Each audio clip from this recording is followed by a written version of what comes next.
AITA for getting my friend's GF arrested after she got drunk and broke things in our house. Not real names. Hi guys, this is a bit of a long story. So, for some background, a few months ago my best friend Mark, 27M, moved his girlfriend Heather, 25F, in with us. My wife, Cindy, 27F, and I, 26M, were okay with this. Mark and I have been friends since elementary school. Right before Heather moved in she got herself pretty drunk that ended in a screaming match with her sister and throwing things at Mark. We weren't happy with this, but Mark said he talked to her, and she wouldn't get to that point again. Well, on to the story. 2 weeks ago we were all hanging out and having some drinks. Mark and Heather were going a little crazy but they're adults so whatever. Well, Cindy and I decided we were going start on dinner since Heather was pretty unintelligible and it was like 9 p.m. Mark started also working on dinner so I hung out in the living room while Cindy went to our room. Heather goes into their room, then she comes back out and heads outside for like 20 minutes. I asked if she was good and got a small mumble. Heather comes back in, goes into the kitchen and then back into their room again. At this point Mark is done making their dinner and goes into their room. Mark comes out and sits with me in the living room and we are talking about my brother's upcoming bachelor party. We then hear banging coming from their room. Mark went to go check on Heather but she had blocked the door. He convinced her to open it and he went in. Heather starts screaming and yelling, continuing to slam things around. After about 10 minutes of hearing Heather yelling and Mark trying to calm her down, I went in and told Heather she needed to calm down. She starts yelling some really weird and extremely racist things, that I won't put here. Heather is half Hispanic half African American BTW. She starts getting louder and tearing things off the walls. I told her she needed to go outside to calm down. She refused and started picking up their bed and slamming it down. I told her if she didn't stop we would call the cops so she could go calm down somewhere else and wasn't tearing things up. She just got louder and slammed the bed even more. I told Cindy to call the cops and tell them we needed Heather gone for the night. 2 cops show up and ask the 3 of us to step outside while they try and talk to Heather who just continues yelling.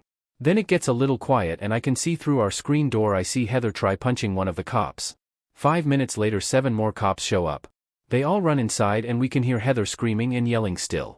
10 minutes later they bring her outside in one of those cop bodysuit things they use when someone is struggling and won't stop.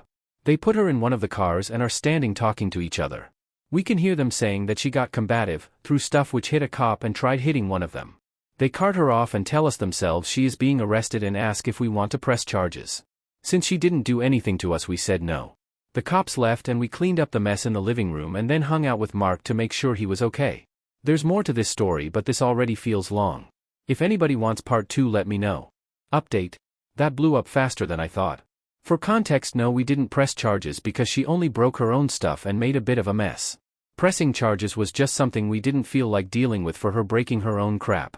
I also messed up the timeline. This happened 2 weeks ago. We've had a lot going on, sorry.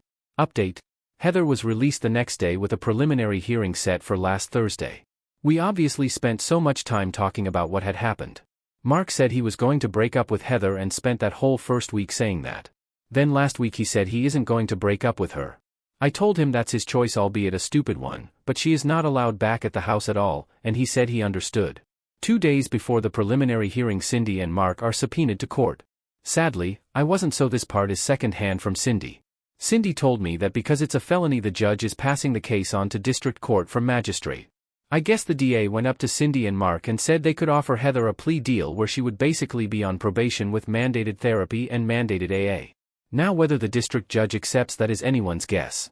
I talked with Mark that night after I got off work and he said they had a long talk after that and are staying together but won't be attached at the hip. Mark also said Heather doesn't remember anything after we stopped hanging out.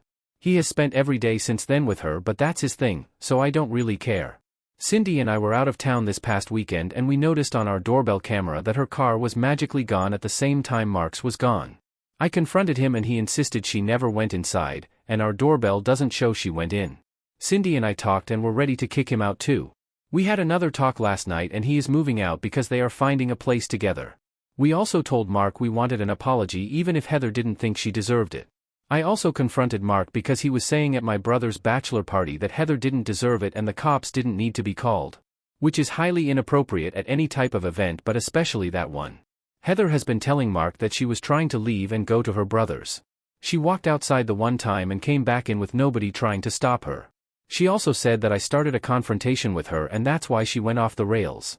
I called bullshit because why would we try to stop her from leaving unless it was in a car, and we also asked how the hell she knows this if she was supposedly so blackout that she doesn't remember anything. Mark claims he doesn't remember anything until after the cops left. Which is crap because we talked about what happened multiple times over the days after this occurred. He's just being an idiot and we won't be dealing with it anymore. Either way, both are moving out. Heather isn't allowed back except to get her stuff, and we will have an officer there when she is there.